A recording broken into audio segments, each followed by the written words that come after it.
Hello दोस्तों, आपका डर कैफे में स्वागत है।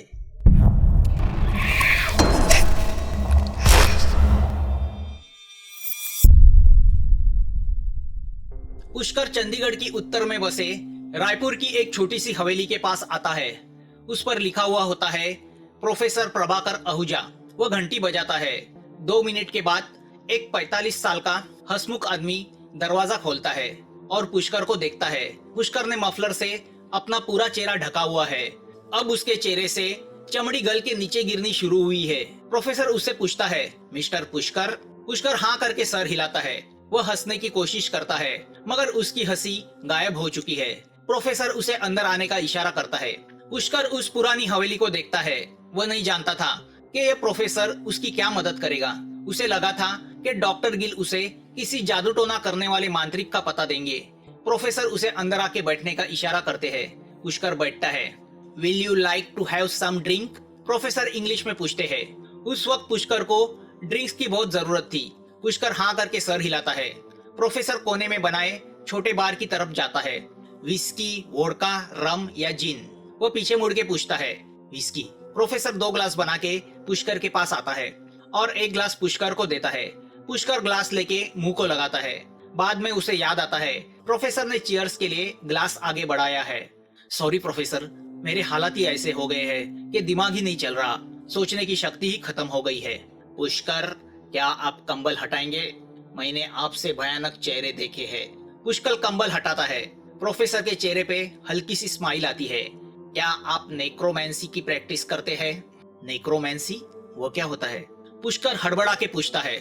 नेक्रोमैंसी मतलब आत्मा को बुला के उनसे अपना भविष्य जानना या उनसे किसी चीज की मांग करना।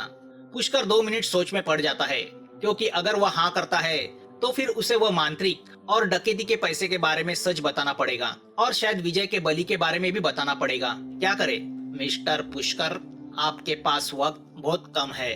ज्यादा से ज्यादा 3 दिन। 3 दिन में आप मर जाएंगे। आपको पिशाच श्राप लगा है, जिसमें एक बुरी आत्मा को प्रसन्न किया जाता है और उसके जरिए किसी और शैतानी ताकत को उस इंसान पे छोड़ा जाता है जिससे बदला लेना हो या उसे खत्म करना हो। कोई तो है जो चाहता है कि आप जिंदा ना रहे, मगर आपकी गर्दन की वह 2 लाल बिंदी बता रही है कि वह पिशाच आपका खून पी रहा है और वह ऐसा तभी करता है जब आपने उसे बलि ना दिया हो। और आप तो जानते हैं पिशाच को बलि तभी दी जाती है जब उसे मंत्रों से बुलाया जाता है और उसे किसी चीज की मांग की जाती है, उसके बदले उसे बलि दी जाती है। अब बताइए, आप क्या कहना चाहते हैं? क्या मैं बच पाऊंगा? पुष्कर शांति से पूछता है। नहीं, किसी हालत में नहीं। पुष्कर आंखें बंद कर देता है। आपको श्राप लगा है जो आपकी मौत से ही खत्म होगा। अगर आप ब्लैक मैजिक का सहारा ना लेते तो आपको बचाना मुमकिन होता, मगर जो इंसान शैतान या पिशाच को वश करता है उससे उसी वक्त भगवान का साया उठ जाता है। आप किसी कारण शैतान की शरण में चले गए हैं, मगर शैतान किसी का नहीं होता। जिस शैतान ने कल आपकी मदद की थी, आज उसी ने किसी और शख्स के कहने पे आपके ऊपर यह श्राप लगा दिया है। प्रोफेसर विस्की का घूंट लेते हुए बोलते हैं। क्या मैं जान सकता हूँ मुझ पे यह श्राप किसने लगाया है? प्रोफेसर एक नजर पुष्कर को देखते हैं। हाँ, वह तुम जान सकते हो, मगर उसके लिए एक प्रोसीजर करनी पड़ती है जिसमें किसी आत्मा को बुला के उसे सवाल किए जाते हैं। सिर्फ मरे हुए इंसान की आत्मा ही बता सकती है किसने तुम्हें श्राप में बंदित किया है, मगर कोई भी आत्मा मुफ्त में काम नहीं करती। यह तो तुम जानते ही होंगे। पिछली बार तुमने किसी इंसान का बलि दिया था। हमारी भाषा में तुमने किसी जिंदा इंसान की आत्मा से पिशाच की भूख मिटाई थी, मगर मैं यह सब नहीं करता। तुम वैसे भी मरने वाले हो। अब तुम्हारे पास सिर्फ एक ही चीज बची है, तुम्हारी आत्मा। क्या? पुष्कर हैरानी से प्रोफेसर को देखता है। प्रोफेसर उसे बताता है, हम जिस आत्मा को बुलाएंगे उससे तुम्हें सौदा करना होगा कि तुम्हारे मरने के बाद वह तुम्हारी आत्मा को ले जा सकती है। मेरी आत्मा को? मगर कहाँ? नरक में। प्रोफेसर की बातें सुनकर पुष्कर के पसीने छूटते हैं। क्या? अगर पिशाच से कोई मामूली चीज जाननी होती तो बकरे का बलि चढ़ा देते, मगर हम उसे उस पिशाच के साथ विश्वासघात करने को बोल रहे हैं जो तुम्हारा खून चूस रहा है। उसके लिए कीमत बड़ी होनी जरूरी है। मेरी आत्मा को नरक ले जाके वो क्या करेंगे? वह तुम्हारी आत्मा को नोच नोच के खाएंगे, मगर तुम्हारी आत्मा मरेगी नहीं, क्योंकि आत्मा तो अमर होती है। तुम्हारी आत्मा से उसकी भूख मिटने के बाद वह तुम्हारी आत्मा को छोड़ देगा। फिर तुम्हारे पाप पुण्य के हिसाब से तुम्हें अगला जन्म मिलेगा। प्रोफेसर की बातें सुनकर पुष्कर पसीने में लथपथ हो जाता है। क्या तुम जानना चाहते हो यह श्राप तुम पे किसने लगाया है? पुष्कर डरी आंखों से उसे देखता रह जाता है। या अपने किए पे पछतावा करके तुम मौत का इंतजार करना चाहते हो? प्रोफेसर गिलास नीचे रखते हुए पूछता है। मैं बदला लेना चाहता हूँ। मैं जानना चाहता हूँ मुझ पे यह श्राप किसने लगाया है। मैं उसे भी अपने साथ नरक ले जाना चाहता हूँ। प्रोफेसर, क्या तुम यह कर पाओगे? मतलब तुम चाहते हो वो जो कोई शख्स है उसे भी नरक में यातना मिले। मेरी फीस होगी 10 लाख रुपए, वह भी एडवांस। क्या? मेरे पास अभी इतने पैसे नहीं है। मैं जानता हूँ तुम्हारे पास इससे कई ज्यादा पैसे है। प्रोफेसर अपना गिलास भरता है। पुष्कर गुस्से से प्रोफेसर को देखता है। प्रोफेसर बड़े आराम से एक घूंट लेता है और उसे देखते हुए बोलता है, पुष्कर, तुम 3 दिन में मरने वाले हो। पैसा लेके तो तुम नरक में जाओगे नहीं। शुक्र करो मैंने सिर्फ 10 लाख मांगे हैं, 1 करोड़ नहीं। मुझे पता है अगर मैं 1 करोड़ भी मांगता तो तुम मुझे वह भी दे देते, क्योंकि तुम्हारे पास कोई चॉइस नहीं। यह ट्रीटमेंट महंगी ही होती है। ठीक है, आप आपका बैंक अकाउंट नंबर दीजिए, मैं पैसे आपके अकाउंट में ट्रांसफर करता हूँ। तुम्हारे मैसेज में देखो, मैंने पहले से ही अकाउंट नंबर भेजा है।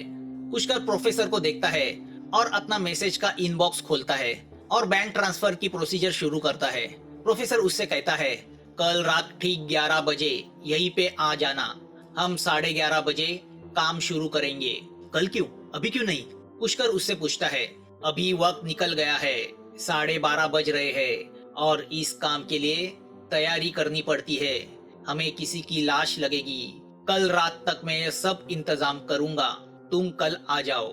दूसरे दिन बराबर रात को 8 बजे टिल्लू और मन्नू बार में बैठ के शराब पी रहे होते हैं। तभी मन्नू टिल्लू से पूछता है, अगर पैसे चाहिए तो जरूर आएगा, और वैसे भी उसके लिए तो यह मामूली काम है। टिल्लू बड़े आराम से बोलता है। दोनों का एक पैक खत्म होता है। मन्नू थोड़ा टेंशन में है, मगर टिल्लू आराम से शराब पी रहा है। टिल्लू की यही बात मन्नू को पसंद नहीं। टिल्लू हमेशा लापरवाह होता है और बात बात पे लोगों का खून करता है। मन्नू मन में यही सोचता है कि एक बार पैसे हाथ में आ जाए, फिर वह टिल्लू को खत्म करके पूरे पैसे पे जिंदगी भर ऐश करेगा। वह अपनी जेब पे से हाथ घुमाता है जिसमें उसने अपना रामपुरी चाकू रखा है। तभी टिल्लू बाहर के दरवाजे की ओर देखता है। एक लड़का अंदर किसी को ढूंढता हुआ उसे नजर आता है। टिल्लू हाथ ऊपर करके उसे आने का इशारा करता है। वह लड़का उनके टेबल के पास आता है। टिल्लू उसे मन्नू के पास बैठने का इशारा करता है। वह लड़का शक भरी नजर से देखता है। टेंशन मत लो विनीत बाबू, यह मेरा पार्टनर है, बैठो। मन्नू, ये विनीत है, प्रगति बैंक में क्लार्क है। बोलो विनीत बाबू, क्या पियोगे? बियर, विनीत घबराए हुए बोलता है। टिल्लू वेटर को ऑर्डर देता है, एक स्ट्रॉन्ग बियर। स्ट्रॉन्ग नहीं, माइल्ड। अरे बेटा, बियर स्ट्रॉन्ग ही पीते हैं। लो कबाब खाओ। विनीत एक पीस उठा के खाता है। तो विनीत बाबू, हमारा काम किया?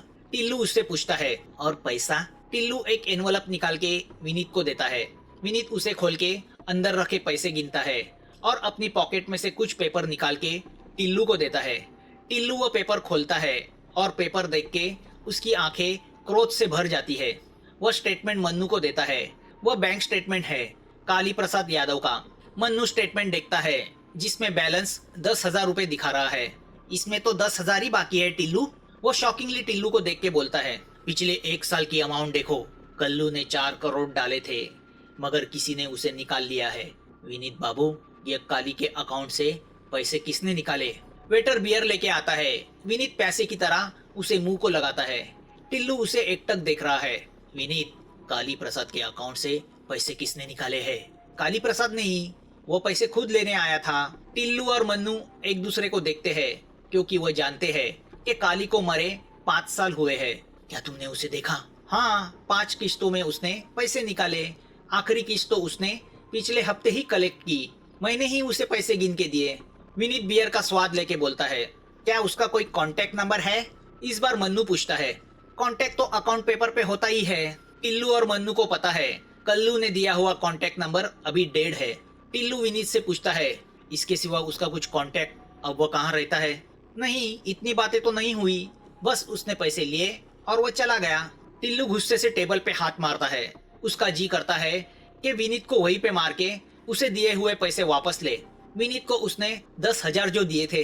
विनीत, याद करो, कुछ तो कहा होगा उसने। विनीत बियर का एक बड़ा घूंट लेता है और याद करने की कोशिश करता है और ना करके सर हिलाता है। टिल्लू अपनी आंखें बंद करता है। जब भी उसे बहुत गुस्सा आता था वो वैसा ही करता था। हाँ, याद आया, वो हमारे बैंक मैनेजर का पुराना दोस्त है। दोनों एक ही स्कूल में पढ़ते थे। पुष्कर साहब ने भी यही कहा था और उस काली प्रसाद ने भी। टिल्लू घूरते हुए उससे पूछता है, तो दोनों को तुमने एक साथ देखा है? नहीं, क्योंकि जब भी काली प्रसाद पैसा निकालने आता था तब उस दिन पुष्कर सर बैंक में नहीं होते थे। पुष्कर सर के पास उसका कांटेक्ट नंबर जरूर होगा, मगर वो छुट्टी पे है। 1-2 दिन में वापस आ जाएंगे, तभी पूछ लेना। टिल्लू की आंखें चमक जाती है। विनीत अपनी बियर खत्म करके चला जाता है। तभी मन्नू बोलता है, अब उस बैंक मैनेजर से उस आदमी का पता लेना होगा। टिल्लू कबाब का टुकड़ा मुंह में डालते हुए बोलता है, अबे बेवकूफ, कुछ पता करने की जरूरत नहीं। उस बैंक मैनेजर ने ही चूना लगाया है। उसने काली बन के वो पैसे हड़प लिए हैं। उसी ने कल्लू का अकाउंट खाली किया है और इसीलिए वो शिमला जाके पहले पूछताछ करके आया होगा। सालब। टिल्लू गाली पे गाली देते जाता है तो मन्नू उससे कहता है, मगर चलो, यह तो और भी अच्छा हुआ। बैंक से पैसे निकालना शायद हमारे लिए मुश्किल होता। इस बैंक मैनेजर से तो हम यूं पैसे निकालेंगे। क्या कहता है टिल्लू? तुम ठीक कह रहे हो। विनीत बोल रहा था वो 2 दिन में वापस आएगा, हम उस पर नजर रखेंगे। इस कहानी का अगला पार्ट जल्द आपके सामने आ जाएगा। अगर आपको यह कहानी अच्छी लगी हो तो प्लीज इस चैनल को सब्सक्राइब कीजिए। आपके कमेंट्स का हमें इंतजार रहेगा और नोटिफिकेशन के लिए बेल आइकन दबाना मत भूलना। जल्द मिलेंगे एक नए डर के साथ। Thanks for watching.